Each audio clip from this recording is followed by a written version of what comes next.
Number 4, विस्मयकारी compounding. Warren Buffett की 84.5 billion की शुद्ध संपत्ति में से 81.5 बिलियन उनके 65वें जन्मदिन के बाद आई। हमारे मस्तिष्क ऐसी अनर्थकता संभालने के लिए नहीं बने हैं। एक क्षेत्र में मिले सबक अक्सर हमें अन्य असंबद्ध क्षेत्रों के बारे में महत्वपूर्ण पाठ सिखा सकते हैं। अब हिमयुग के अरबों वर्ष के इतिहास को ही लीजिए और वो हमें अपने धन को बढ़ाने के लिए जो सिखाते हैं। पृथ्वी के बारे में हमारी वैज्ञानिक जानकारी जितना आप सोचते हैं उससे नवीन है। ये जानने के लिए कि धरती कैसे काम करती है, हमें इसकी सतह को गहराई तक खोदना पड़ता है, जो हम कुछ समय पहले तक भी नहीं कर पाए थे। जब हम अपने ग्रह के मूल तत्वों का भी पता नहीं कर पाए थे, आइजैक न्यूटन ने उससे सैकड़ों साल पहले तारों की गति का अनुमान लगा लिया था। 19वीं शताब्दी में जाकर वैज्ञानिक इस बात से सहमत हुए कि अनेकों बार पृथ्वी पूरी तरह बर्फ से ढकी हुई थी। बहुत से प्रमाण होने के कारण इसके विरुद्ध जाने की संभावना ही नहीं थी। संसार भर में एक समय में जमे हुए विश्व के निशान भरे पड़े हैं। अव्यवस्थित रूप से यहाँ वहाँ बिखरे विशाल शिलाखंड, महीन परतों में कुरेदे हुए चट्टानी तल, ये प्रमाण स्पष्ट रूप से दर्शाते थे कि सिर्फ एक हिमयुग नहीं आया था, बल्कि 5 अलग अलग हिमयुग जिन्हें मापा जा सका। ग्रह को जमाने, फिर से पिघलाने और एक बार फिर से जमाने में लगी ऊर्जा चौंका देने वाली है। आखिर पृथ्वी पर हो रहे इन चक्रों का कारण क्या हो सकता था? ये संभवतः हमारे ग्रह पर सबसे शक्तिशाली बल होना चाहिए, और ये था भी, बस वैसे नहीं जैसा किसी ने सोचा हो। हिमयुग क्यों आया, इस बारे में अनेकों परिकल्पनाएं थी। उनके महाकाय भूवैज्ञानिक प्रभाव के कारण ये परिकल्पनाएं उतनी ही भव्य थी। ऐसा माना जा रहा था कि पर्वत श्रृंखलाओं के उठने से पृथ्वी की हवाओं में आए बदलाव ने जलवायु को भी बदला होगा। कुछ परिकल्पनाओं ने इस विचार का समर्थन किया कि हिम प्राकृतिक अवस्था है जो महाकाय ज्वालामुखी विस्फोटों से बाधित हुई, जिसके चलते पृथ्वी का तापमान बढ़ गया। लेकिन इनमें से कोई भी परिकल्पना हिमयुग के चक्रों का वर्णन नहीं कर पाई। पर्वत श्रृंखलाओं की उत्पत्ति या कोई बड़ा ज्वालामुखी विस्फोट किसी एक हिमयुग का कारण हो सकते हैं। इससे 5 हिमयुगों की चक्रीय पुनरावृत्ति को नहीं समझाया जा सकता था। 20वीं सदी के आरंभिक वर्षों में मिलुटिन मिलांकोविक नाम के एक सर्बियन वैज्ञानिक ने अन्य ग्रहों की स्थिति के सापेक्ष पृथ्वी की स्थिति का अध्ययन किया और हिमयुग संबंधी एक परिकल्पना सामने रखी, जो अब हम जानते हैं कि सही है। सूरज और चांद का गुरुत्वाकर्षण बल पृथ्वी के गमन को हल्के से प्रभावित करता है और सूरज की ओर झुका देता है। इस चक्र के हिस्सों के दौरान, जो दसियों हजारों सालों तक चल सकता है, पृथ्वी के प्रत्येक गोलार्ध को नियमित रूप से थोड़ा अधिक या थोड़ा कम सौर विकिरण मिलता है। और यहाँ ये और दिलचस्प हो जाता है। मिलांकोविक की परिकल्पना ने आरंभ में ये माना कि पृथ्वी के गोलार्धों के झुकाव ने ऐसी कठोर शीत ऋतु को जन्म दिया जिसके कारण ये ग्रह बर्फ में परिवर्तित हो गया। लेकिन व्लादिमीर कोपिन नाम के एक रूसी अंतरिक्ष विज्ञान शास्त्री ने मिलांकोविक के शोध का गहराई से अध्ययन किया और एक अद्भुत सूक्ष्म भेद खोज निकाला। मध्यम रूप से ठंडी ग्रीष्म ऋतु बर्फीली अपराधी थी, न कि ठंडी शीत ऋतु। ये तब शुरू होता है जब कोई ग्रीष्म ऋतु इतनी गर्म नहीं हो पाती कि पिछली शीत ऋतु की बर्फ को पिघला सके। बची हुई बर्फ का आधार आने वाली शीत ऋतु में बर्फ का जमना और आसान कर देता है, जो अगली ग्रीष्म ऋतु में बर्फ के जमे रहने की संभावना बढ़ा देता है और फिर से आने वाली शीत ऋतु में अधिक जमाव का कारण बनता है। शाश्वत बर्फ अधिक सौर किरणों को प्रतिबिंबित करती है, जिससे ठंडक बढ़ती है, फिर और अधिक हिमपात होता है और ये चलता रहता है। कुछ सैकड़ों वर्षों के अंतराल में ये मौसमी बर्फ बढ़कर महाद्वीपीय बर्फ की चादर में परिवर्तित हो जाती है और इस तरह ये रोमांचक शुरुआत हो जाती है। विपरीत दिशा में भी ठीक ऐसा ही होता है। एक कक्षीय झुकाव जो अधिक सूर्य की रोशनी आने दे शीतकालीन बर्फ को अधिक पिघलाता है, जिससे आने वाले वर्षों में कम सौर किरणें प्रतिबिंबित होती हैं। फिर तापमान बढ़ता है, जिससे अगले वर्ष हिमपात में कमी आती है, इत्यादि। इस प्रकार ये चक्र चलता है। यहाँ अद्भुत बात यह है कि किस प्रकार परिस्थितियों में अपेक्षाकृत छोटे परिवर्तनों से कुछ इतना बड़ा विकसित हो सकता है। शुरुआत होती है किसी ठंडी ग्रीष्म ऋतु की बची बर्फ की एक महीन परत के साथ, जिस पर कोई ध्यान भी नहीं देगा, और फिर भूगर्भीय रूप से पलक झपकते ही पूरी पृथ्वी कई मील मोटी बर्फ की सतह से ढक जाती है। जैसा कि ग्लेशियोलॉजिस्ट ग्वेन स्कूट्स कहते हैं, बर्फ की मात्रा जिससे बर्फ की चादर बनती है वो इतनी जरूरी नहीं जितना ये तथ्य है कि बर्फ कितनी भी कम हो वो बनी रहती है। हिमयुग से एक बड़ा सबक ये मिलता है कि जबरदस्त नतीजों के लिए जबरदस्त ताकत की आवश्यकता नहीं होती। अगर कुछ जमा होता है, अगर थोड़ी सी वृद्धि भविष्य के लिए ईंधन का काम करती है, तो एक छोटा सा शुरुआती आधार इतने अद्भुत नतीजे दे सकता है कि वो तर्क के परे नजर आए। ये इतना तर्क के परे हो सकता है कि आप क्या संभव है, विकास कहाँ से आता है और कहाँ तक जा सकता है, उसे वास्तविकता से कम आंकेंगे। और धन दौलत पर भी यही लागू होता है। वॉरेन बफेट ने अपनी संपत्ति कैसे निर्मित की, इस पर 2000 से भी अधिक किताबें लिखी जा चुकी हैं। उनमें से कई बेहतरीन हैं, लेकिन ऐसी बस कुछ ही हैं जो इस तथ्य पर पर्याप्त ध्यान देती हैं। बफेट की संपत्ति सिर्फ उनके एक अच्छे निवेशक होने के कारण नहीं है, बल्कि लगभग लगभग बचपन से ही अच्छा निवेशक होने के कारण है। मेरे इस किताब को लिखने के समय वॉरेन बफेट की शुद्ध संपत्ति $84.5 बिलियन है। उसमें से लगभग $84.2 बिलियन उनके 50वें जन्मदिन के बाद पूंजित हुई और $81.5 बिलियन लगभग 65 की उम्र में सामाजिक सुरक्षा की योग्यता प्राप्त करने के बाद आई। वॉरेन बफेट एक असाधारण निवेशक हैं, लेकिन अगर आप उनकी सारी सफलता को निवेश कुशाग्रता से जोड़ते हैं तो आप एक मुख्य बिंदु को छोड़ देंगे। उनकी सफलता की वास्तविक कुंजी ये है कि वो एक शताब्दी के 3/4 भाग तक एक असाधारण निवेशक रहे हैं।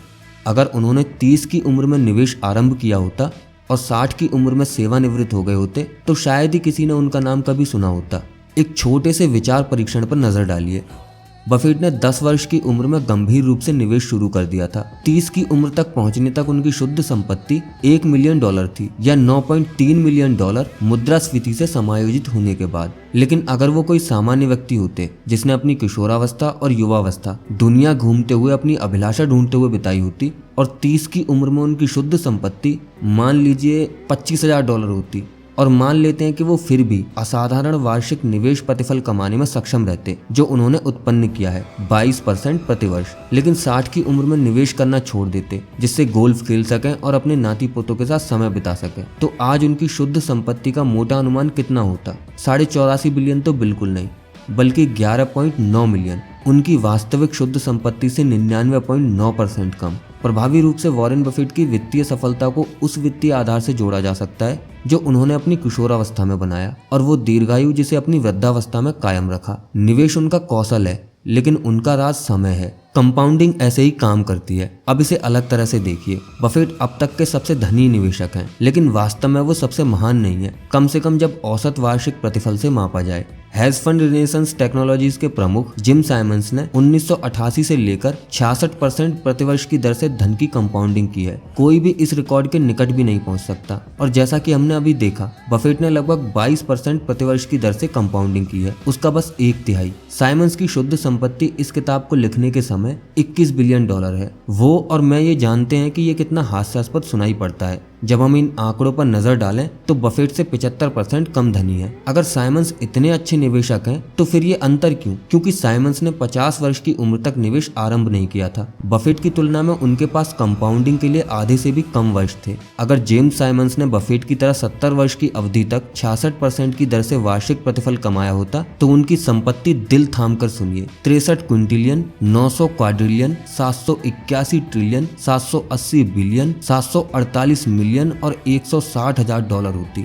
ये आंकड़े हास्यास्पद और अव्यवहारिक दिखाई पड़ते हैं। बात असल में ये है कि वृद्धि अनुमान में छोटे लगने वाले बदलाव हास्यास्पद और अव्यवहारिक आंकड़ों को जन्म दे सकते हैं। इसलिए जब हम ये समझने की कोशिश कर रहे हो कि कुछ भी इतना शक्तिशाली कैसे बना, हिमयुग क्यों बना, या फिर वॉरेन बफेट इतने धनी क्यों हैं, हम अक्सर सफलता की मुख्य कुंजी को अनदेखा कर देते हैं। मैंने लोगों को कई बार कहते सुना है कि जब उन्होंने पहली बार चक्रवृद्धि ब्याज तालिका देखी या फिर ऐसी कोई कहानी कि अगर उन्होंने 30 की उम्र के बजाय 20 की उम्र में बचत शुरू की होती तो सेवानिवृत्ति के समय उनके पास कितनी राशि होती, इसने उनका जीवन बदल दिया। लेकिन संभवतः इसने उनका जीवन नहीं बदला। इसने अगर कुछ किया तो वो ये कि उन्हें आश्चर्य में डाल दिया, क्योंकि नतीजे सहज रूप से सही नहीं लगे। रैखिक सोच घातीय सोच की तुलना में काफी सहजज्ञ होती है। अगर मैं आपको अपने दिमाग में 8+8+8+8+8+8 जोड़ने को कहूँ, आप कुछ ही सेकंड में ऐसा कर लेंगे, जो 72 है। लेकिन अगर मैं आपको 8 गुणा 8 गुणा 8 गुणा 8 गुणा 8 गुणा 8 गुणा 8 गुणा 8 का हिसाब लगाने को कहूँ तो आपका सर फट जाएगा, जो 1,34,31,07,728 है। IBM ने 1950 के दशक में 3.5 मेगाबाइट की हार्ड ड्राइव बनाई। 1960 के दशक में ये संख्या कुछ दर्जन मेगाबाइट तक पहुंच गई। 1970 के दशक के अंत तक IBM विंचेस्टर की ड्राइव 70 मेगाबाइट की थी। इसके बाद ड्राइव का आकार घातीय रूप से छोटा होता गया और स्टोरेज बढ़ता गया। 1990 के दशक के शुरुआत में एक आम कंप्यूटर 200 से 500 मेगाबाइट का होता था और फिर धम मानो विस्फोट हो गया। 1999 एप्पल का iMac 6 गीगाबाइट की हार्ड ड्राइव के साथ आया। 2003 पावर मैक में 120 गीगाबाइट। 2006 नए iMac में 250 गीगाबाइट। 2011 4 टेट्राबाइट की पहली हार्ड ड्राइव। 2017 60 टेट्राबाइट की हार्ड ड्राइव, 2019 100 टेट्राबाइट की हार्ड ड्राइव। अब इस सबको साथ रखकर देखिए, 1990 से लेकर अब तक हमने 100 मिलियन मेगाबाइट प्राप्त की है। यदि आप एक टेक्नोलॉजी आशावादी होते तो 1950 में पूर्वानुमान कर सकते थे कि उपयोगी स्टोरेज 1000 गुना बढ़ जाएगा या फिर 10,000 गुना अधिक। यदि आप ज्यादा दूर का अंदाजा लगाते, कुछ न तो कहा होता मेरे जीवन काल में 30 मिलियन गुना अधिक। लेकिन यही सच हो गया। कंपाउंडिंग का स्वभाव सहज ज्ञान के विपरीत होने के कारण हम में से सबसे होशियार लोग भी इसकी शक्ति को अनदेखा कर सकते हैं। 2004 में बिल गेट्स ने नई जीमेल की आलोचना करते हुए कहा था कि किसी को भी 1 गीगाबाइट स्टोरेज की जरूरत क्यों पड़ेगी। लेखक स्टीवन लेवी ने लिखा, अग्रणी टेक्नोलॉजी में उनका सिक्का चलने के बावजूद उनकी सोच पुराने प्रतिमान में ही अटकी हुई है, जहाँ स्टोरेज एक सामग्री है जिसे संरक्षित करना आवश्यक है। चीजों में कितनी जल्दी वृद्धि हो जाती है, आप इसके आदी भी नहीं हो सकते। इसमें खतरा इस बात का है कि जब कंपाउंडिंग सहजज्ञ न हो, हम अक्सर इसका सामर्थ्य अनदेखा कर देते हैं और अन्य माध्यमों द्वारा समस्या को सुलझाने में लग जाते हैं। इसलिए नहीं कि हम हद से ज्यादा सोच रहे होते हैं, बल्कि इसलिए कि हम शायद ही कभी कंपाउंडिंग के सामर्थ्य के बारे में सोचने के लिए रुकते हैं। बफेट की सफलता का अवलोकन कर रही उन 2000 किताबों में से किसी एक का भी शीर्षक ये नहीं है कि ये व्यक्ति लगातार शताब्दी के 3/4 की अवधि से निवेश करता आ रहा है, लेकिन हम जानते हैं कि उनकी अधिकांश सफलता का कारण यही है। और इस गणित को समझना कठिन है क्योंकि यह सहजज्ञ नहीं है। आर्थिक चक्रों, ट्रेडिंग कार्यनीतियों और सेक्टर बेट पर अनेक किताबें हैं, लेकिन सबसे शक्तिशाली और महत्वपूर्ण किताब का नाम शट अप एंड वेट होना चाहिए। इसमें बस एक पृष्ठ है जिसमें आर्थिक वृद्धि का दीर्घकालिक चार्ट है। यहाँ व्यवहारिक सीख ये है कि कंपाउंडिंग के प्रति अंतः प्रज्ञात्मक स्वभाव अधिकतर निराशाजनक ट्रेड, खराब कार्यनीतियों और सफल निवेश प्रयासों के लिए उत्तरदायी हो सकता है। आप लोगों से उनके सारे प्रयासों को, वो क्या सीखते हैं और क्या करते हैं, उसमें लगने वाले प्रयास निष्ठापूर्वक उच्चतम निवेश प्रतिफल पाने में लगाने की अपेक्षा नहीं कर सकते। सहज ज्ञान के अनुसार ये अमीर बनने का सर्वश्रेष्ठ उपाय प्रतीत होता है, लेकिन अच्छे निवेश का आशय आवश्यक रूप से मात्र उच्चतम प्रतिफल कमाने से नहीं है, क्योंकि उच्चतम प्रतिफल अक्सर एक बार ही सिद्ध होते हैं जो दोहराए नहीं जा सकते। इसका मतलब अच्छे प्रतिफल कमाने से है जिन्हें आप बरकरार रख सकें और जो एक लंबे समय तक दोहराए जा सकें, तभी कंपाउंडिंग अपार रूप से बढ़ती है। इसके विपरीत ऊंचे प्रतिफल जिन्हें बरकरार ना रखा जा सके अक्सर दुखद कहानियों का रूप ले लेते हैं। उन कहानियों को सुनाने के लिए हमें अगले अध्याय की आवश्यकता होगी। नंबर 5, धनवान बनना बनाम धनवान बने रहना।